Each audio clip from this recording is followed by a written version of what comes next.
Hello everyone. So in this video we are going to discuss about protein synthesis और translation. इस video lecture में हम discuss करेंगे protein synthesis के बारे में, किस तरह से प्रोटीन सिंथेसाइज होता है। ओके और प्रोटीन सिंथेसिस के प्रोसेस को हम ट्रांसलेशन कहते हैं। अभी तक हम डिस्कस कर चुके हैं डीएनए रिप्लिकेशन। डीएनए से डीएनए की कॉपी बनने को हम डीएनए रिप्लिकेशन कहते हैं। देन डीएनए से जो मैसेज आता है प्रोटीन सिंथेसिस के लिए, okay in the form of RNA आता है एमआरएनए। डीएनए से एमआरएनए बनता है और एमआरएनए से प्रोटीन बनता है। Okay so in this process of protein synthesis consist of 2 step. Protein synthesis की जो प्रोसेस है वो 2 स्टेप्स में कंप्लीट होती है। पहला होता है ट्रांसक्रिप्शन एंड दूसरा होता है ट्रांसलेशन।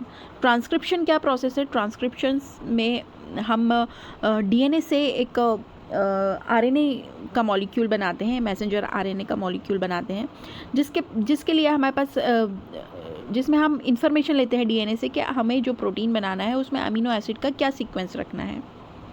ओके तो डीएनए से हमें पता चलता है कि कोई पर्टिकुलर जो प्रोटीन है, मान लिया ग्लोबुलिन प्रोटीन है, तो उसमें अमीनो एसिड को किस सीक्वेंस में जमाना है, वो इन्फॉर्मेशन डीएनए के पास होती है। तो हम एमआरएनए के फॉर्म में डीएनए से इन्फॉर्मेशन लेके आते हैं। उस प्रोसेस को बोलते हैं ट्रांसक्रिप्शन। देन आता है ट्रांसलेशन। अब जो मैसेज लेके आए हो आप, डीएनए के पास किस तरह की इन्फॉर्मेशन है? उसके पास तो जो स्ट्रैंड है उसके पास जो है उसमें न्यूक्लियोटाइड अरेंज है, तो ये जो न्यूक्लियोटाइड का सीक्वेंस है वही इन्फॉर्मेशन है एमआरएनए को बनाने की। ओके तो ड्यूरिंग ट्रांसक्रिप्शन, जब ट्रांसक्रिप्शन होता है, DNA is used as template. DNA को यूज़ किया जाता है as a template molecule. Template मतलब बेस मॉलिक्यूल, जहाँ से इन्फॉर्मेशन लेंगे, एक टेम्पलेट है वो। Okay to make molecule of messenger RNA. MRNA को बनाने के लिए डीएनए को टेम्पलेट की तरह यूज़ किया जाता है। And molecule of mRNA then leave the nucleus. MRNA जब बन जाता है तो वो न्यूक्लियस को से बाहर निकल के जाता है राइबोसोम में। न्यूक्लियस में पड़ा रहता है अभी क्योंकि डीएनए न्यूक्लियस में है तो एमआरएनए भी न्यूक्लियस में बनेगा। अब एमआरएनए अपना मैसेज लेके राइबोसोम के पास जाएगा और राइबोसोम वो फैक्ट्री है सेल की जहाँ पर प्रोटीन सिंथेसिस होता है। So during translation genetic code is in mRNA is read and use to make protein. Translation में क्या होता है, जो जेनेटिक कोड एमआरएनए लेके आया है, डीएनए के पास से जो सीक्वेंस लेके आया है, जेनेटिक कोड लेके आया है, या एमआरएनए का जो सीक्वेंस है उसको क्या करता है, राइबोसोम रीड करता है और उसके अकॉर्डिंग अमीनो एसिड को जोड़ता जाता है और प्रोटीन सिंथेसिस होता है। The 2 process are sum up by the central dogma of molecular biology. जो हमारी इंफॉर्मेशन फ्लो होती है उसका पैटर्न क्या होता है, डीएनए से आरएनए में इंफॉर्मेशन जाती है, आरएनए से प्रोटीन में जाती है। तो this is called the central dogma of molecular biology.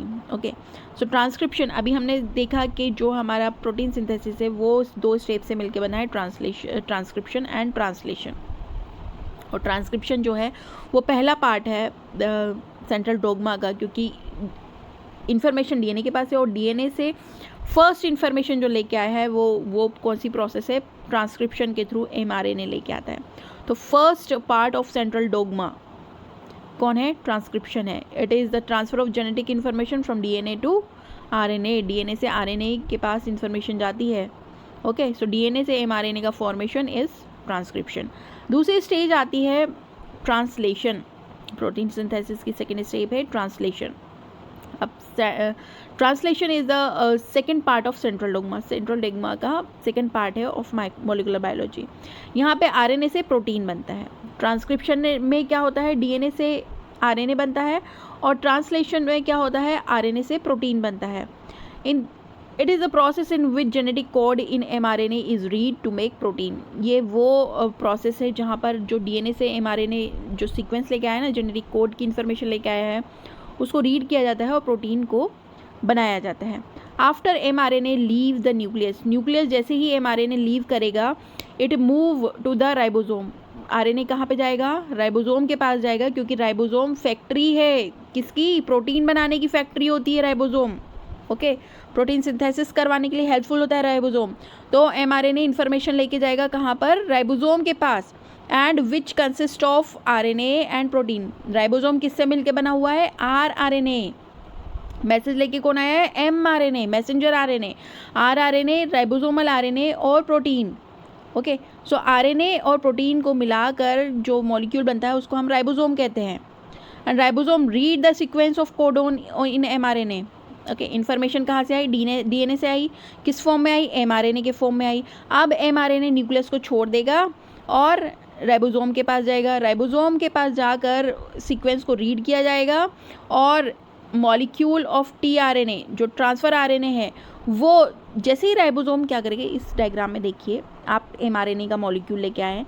MRNA के मॉलिक्यूल के ऊपर न्यूक्लियोटाइड के सीक्वेंस है जो कि कॉपी करके आए हैं अपन डीएनए से, एक इन्फॉर्मेशन लेके आए हैं। अब ये जो जेनेटिक कोड है, आपको पता है जेनेटिक कोड 3 न्यूक्लियोटाइड के सीक्वेंस में होता है। 3 न्यूक्लियोटाइड मिलकर एक जेनेटिक कोड बनाते हैं। तो मान लीजिए AUG करके एक कोड है जो कि ग्लूटामेट नाम का प्रोटीन बनाता है। सेकंड जो कोड है वो ल्यूसीन नाम का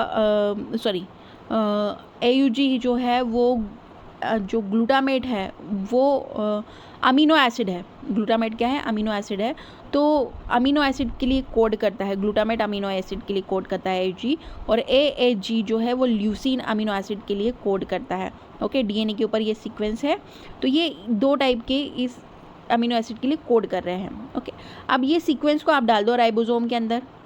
राइबोसोम इस सीक्वेंस को रीड करेगा और ग्लूटामेट के लिए आपको जो अमीनो एसिड चाहिए रहेगा वो वाला अमीनो एसिड जो साइटोप्लाज्म से लेके आएगा टीआरएनए और राइबोसोम को लाके दे देगा, लो पहला अमीनो एसिड अरेंज कर दो पॉलीपेप्टाइड चेन में।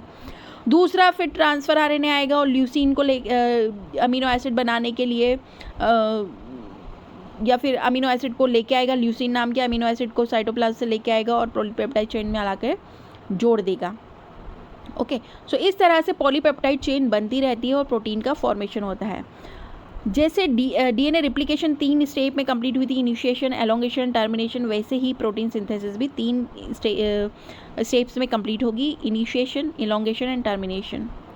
इनिशिएशन में क्या होता है, जो आपका एमआरएनए है वो राइबोसोम के पास जाएगा, इन्फॉर्मेशन देगा, राइबोसोम उसे क्या करेगा? रीड करेगा।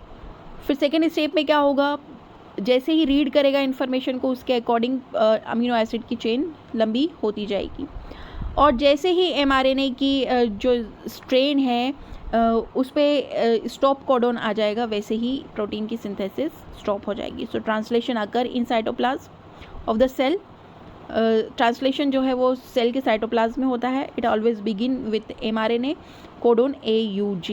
एमआरएनए के ऊपर जो कोडोन होता है ना AUG, हमेशा प्रोटीन सिंथेसिस वहीं इसी सीक्वेंस से स्टार्ट होता है, क्योंकि AUG जो है ना वो आप कह सकते हैं कि प्रमोटर जीन है। ओके, तो फर्स्ट स्टेप में क्या हुआ? MRNA move out of the nucleus. MRNA nucleus से बाहर गया, साइटोप्लाज्म में किसके पास? राइबोसोम के पास गया। इलोंगेशन में क्या होगा? एमआरएनए जो होगा is read by the ribosome. Ribosome mRNA को रीड करेगा। ओके, एंड टीआरएनए जो होगा वो अटैच करेगा और लेके आएगा डिफरेंट अमीनो एसिड को। ओके, देन टर्मिनेशन में क्या होगा? इन एमआरएनए जब molecule move across the ribosome, जब एमआरएनए राइबोसोम के बीच में से निकल रहा है तो tRNA temporary attach to mRNA, mRNA से टेम्परेरी अटैच है टीआरएनए और amino acid are joined bye polypeptide chain.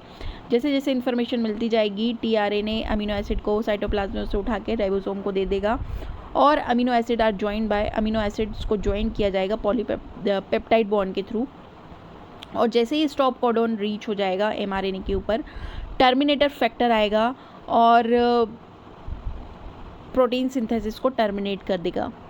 Okay, so this is the diagram where amino acid है, राइबोसोम है। राइबोसोम की 2 यूनिट है, small unit and large unit. Large unit के ऊपर आपको दिख रहा है टीआरएनए अटैच हुआ है। ओके, तो एमआरएनए आता है मॉलिक्यूल, राइबोसोम के दोनों सब यूनिट में से वो गुजरता है। राइबोसोम इन सीक्वेंस को रीड करता है तो फिर अमीनो एसिड उसी सीक्वेंस में आके अरेंज होते रहते हैं और पॉलीपेप्टाइड चेन बन जाता है। जैसे ही प्रोटीन सिंथेसिस ख़त्म होता है वैसे ही जो राइबोसोम की 2 यूनिट होती है ना, लार्ज सब यूनिट और स्मॉल सब यूनिट, वो दूर दूर चले जाते हैं और इस तरह प्रोटीन मॉलिक्यूल का फॉर्मेशन होता है। ट्रांसलेशन क्यों ज़रूरी है? क्योंकि हमारी बॉडी के लिए प्रोटीन ज़रूरी है। ओके, डिफरेंट एंजाइम हमारे बॉडी में वर्क करते हैं और जो एंजाइम होते हैं वो प्रोटीन से बने हुए होते हैं। Okay, so protein, again protein synthesis यहाँ पे ज़रूरी है। देन प्रोटीन हमारी मसल डेवलपमेंट के लिए हेल्प करते हैं, तो अगेन प्रोटीन सिंथेसिस होना ज़रूरी है। सो this is the importance of translation.